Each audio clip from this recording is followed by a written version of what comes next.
కార్యక్రమానికి మన ఈనాడు విద్యార్థి మేరకు విచ్చేసినటువంటి గౌరవనీయులు శాసనసభ్యులు అలాగే డిపార్ట్మెంట్ నుంచి హాజరైన సూపర్వైజర్లకు సిబ్బంది అందరికీ పేరు పేరున శుభాభినందనలు. చాలా ఇవాళ శుభదినం. ఎందుకంటే ఇవాళ ఉద్యోగులంతా రాష్ట్రంలో ఉద్యోగులు కోరుకున్న ప్రభుత్వం కూటమి ప్రభుత్వం ఇవాళ రాష్ట్రంలోకి వచ్చింది. మన ఉద్యోగులు కోరుకున్న ప్రభుత్వం రావడంతో గతంలో రివర్స్ పిఆర్సీ గురైనటువంటి ఉద్యోగులు ఈ ప్రభుత్వంపై ఎంతో ఆశలు పెట్టుకునే విషయాన్ని కూడా ఇప్పటికే ఉద్యోగ సంఘాల ప్రభుత్వం దృష్టికి తీసుకెళ్లడం జరిగింది. ఏపీఎస్ఆర్టీసీ ఉమ్మడి రాష్ట్రంలో ఉన్నప్పుడు కానీ విభజన అనంతరం కానీ తెలుగుదేశం హయాంలో చంద్రబాబు నాయుడు హయాంలో చాలా విస్తరణ చెంది ప్రజా రవాణా వ్యవస్థ ప్రజలకు చేరువుగా చేరుకునే విషయం మనందరికీ తెలుసు.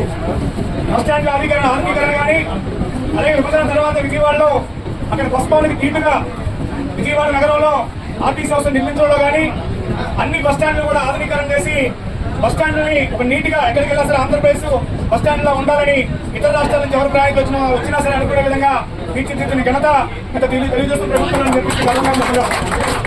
అంతేకాకుండా పెరుగుతున్న జనాభాకు అనుగుణంగా బస్సుల సంఖ్యను పెంచాల్సి పోయి గత 5 ఏళ్ల కాలంలో ప్రభుత్వం విలీనం చేసింది. ఉద్యోగులకు జీతభత్యాలు ప్రభుత్వం చెల్లించినప్పుడు కూడా దశాబ్దాలుగా ఉన్నటువంటి ఉద్యోగులకు సంబంధించిన ఎలిమెంట్స్లు కానీ కొన్ని ఇన్సెంటివ్లు కానీ కొన్ని నష్టపోవడం జరిగింది. ఆ విషయాలంటే అప్పుడు ప్రభుత్వం దృష్టికి తీసుకెళ్ళినప్పుడు కూడా కొన్ని సాధించుకున్నాం కానీ కొన్ని ఇంకా పెండింగ్ లో ఉన్న పరిస్థితి. ఇప్పటికే ఈ ప్రభుత్వం ఏర్పడిన తర్వాత ప్రస్తుత మన గౌరవ రవాణా మంత్రి వర్యులు మన APPTD employees Rayachoti depot employees గౌరవ అధ్యక్షులుగా సుదీర్ఘకాలంగా మనకు ఉన్నారు. ఆయనకి అన్ని విషయాలు ఆర్టీసీ ఉద్యోగుల విషయాలను తెలుసు. మంత్రి గారిని 2 సార్లు మనం కలిసాం. ఆర్టీసీ ఉద్యోగుల సమస్యలు కానీ సంస్థాపరంగా ఉన్నటువంటి ఇబ్బందులన్నింటినీ కూడా మంత్రి గారి దృష్టికి తీసుకెళ్లడం జరిగింది. నిన్న 7వ తారీఖున ఆర్టీసీ మీద సీఎం గారు రివ్యూ మీటింగ్ జరగాల్సి ఉంది. సీఎం గారు బిజీ షెడ్యూల్ వలన 12వ తారీఖుకి ఆర్టీసీ మీద రివ్యూ మీటింగ్ పోస్ట్ పోన్ కూడా చేయడం జరిగింది. ఆర్టీసీ భవిష్యత్తులో ఏ విధంగా బలోపేతం చేయాలి, ఉద్యోగుల సమస్యలు ఏంటి, రిక్రూట్మెంట్ పరిస్థితులు ఏంటి, వీటన్నిటిగా కూడా ఉన్నతాధికారులతో టీఆర్ఎంపీ అధికారులతో మన ఆర్టీసీ అధికారులతో గౌరవ ఈసీఎండి గారితో అందరితో కూడా సీఎం గారు రివ్యూ చేసి భవిష్యత్తులో ఈ ప్రజా రవాణా వ్యవస్థను ఎంత పటిష్టంగా చేయాలని నిర్ణయాలు 12వ తారీఖున జరగబోతుందని చెప్పేసి మనం అయితే ఎదురు చూస్తున్నాం. ప్రధానంగా ఆర్టీసీ ఉద్యోగులకు సంబంధించి గర్వంగా చెప్పగలం. ఇప్పుడు కూడా గతంలో 43% ప్రభుత్వ ఉద్యోగులతో పాటు ఫిట్మెంట్ రావడం కానీ ప్రభుత్వ ఉద్యోగులు ఫిట్మెంట్ జరగకముందే 20% ఫిట్మెంట్ ని తీసుకున్న ఘనత కూడా టీడీపీ గవర్నమెంట్ అని చెప్పేసి గతంలో 20% ఫిట్మెంట్ మనం తీసుకుంటే గత ప్రభుత్వం పిఆర్సీ చేసినప్పుడు 25ని 23 అంటే 2 తగ్గించి రివర్స్ పిఆర్సీగా చేసిన పరిస్థితి. ఆ ఉద్యోగుల ఆగ్రహం ఏ విధంగా ఉందనేది మనందరం ఇవాళ ఎన్నికల్లో చూపించిన పరిస్థితి కూడా మనందరికీ తెలియనిదేం కాదు. అందుకని ఇవాళ ఉద్యోగులందరూ కూడా గతంలో ఐఆర్ ప్రకటించమంటే ప్రకటించలేదు, పిఆర్సీని ఐఆర్ కంటే తక్కువ ఇచ్చారు. వీటన్నింటిని కూడా ప్రభుత్వం దృష్టిలో ఉంది.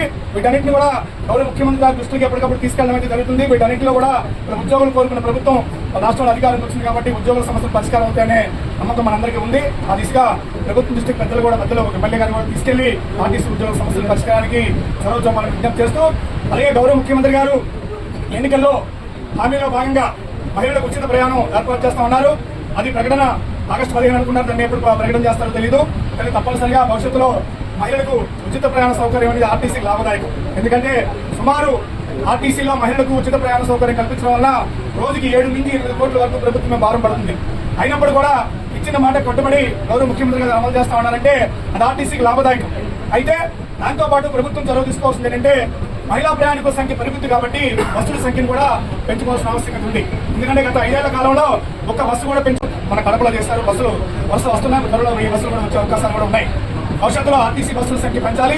ప్రయాణికుల సంఖ్య పెరుగుతున్న కొద్ది బస్సుల సంఖ్య పెంచితే ఈ కూటమి ప్రభుత్వానికి మరింత నమ్మకం పెరిగి మరింత గౌరవం పెరిగే అవకాశం ఉంటుంది. ఆ దిశగా నిర్ణయాలు చేయాలని ఆర్టీసీని బలోపేతం చేయడం కోసం అలాగే గౌరవ ఎమ్మెల్యే గారికి నా రిక్వెస్ట్ ఏంటంటే ఇవాళ చట్ట ప్రకారం బస్టాండ్కి 2 కిలోమీటర్ల దూరంలో ఇప్పుడు ఆటోలు కానీ ఆర్టీసీ ఆదాయం నష్టపరిచే వాహనాలు ప్రైవేట్ వాహనాలను దూరం ఉండాల్సిన పరిస్థితి.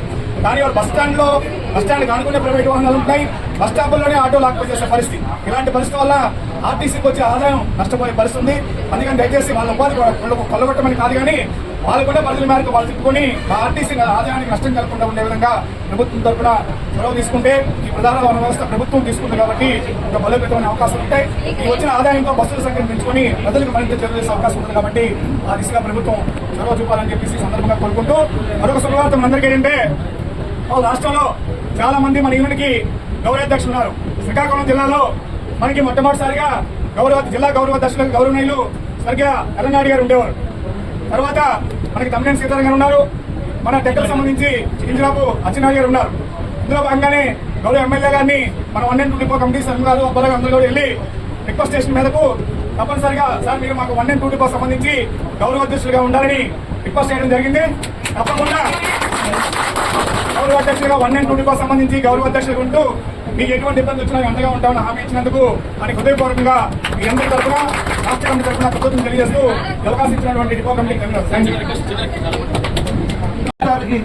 తర్వాత ఇక్కడ దీన్ని డెవలప్మెంట్ ఇవన్నీ కార్యాచరణ మనం చేసుకుందాం.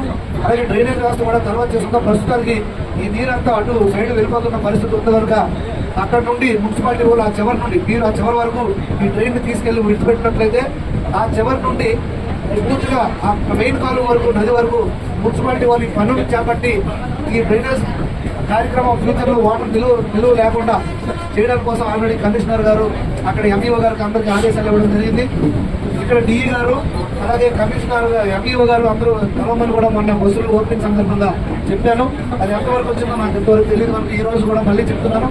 ఎంఈఓ గారితో కూర్చొని మీరు ఆ చివరి వరకు మీ లిమిట్స్ మీ బౌండరీ లిమిట్స్ వరకు మీరు తీసుకెళ్లి ట్రైన్ కన్స్ట్రక్ట్ చేస్తే ఆ మిగతాది మున్సిపాలిటీ వరకు టేకప్ చేసి ఆ వాటర్ తీసుకెళ్లి ఆ నదిలో కలిసే విధంగా వర్షం దీన్ని కనుక చేస్తామని మీరు అందరూ దాన్ని సీరియస్ గా తీసుకొని డిఈ గారు కూడా దీన్ని ఇమీడియట్ గా ఎంఈఓ కలిసి తీసుకుంటున్నారు కోరుకుంటూ మరొకసారి మీడియా మిత్రులకి అలాగే యూనియన్ నాయకులకు సభ్యులకు అందరికీ ఎంప్లాయీస్ కి అలాగే ఆఫీసర్స్ కి అందరూ కూడా పేరు పేరున నా హృదయపూర్వక నమస్కారాలు తెలియజేసుకుంటూ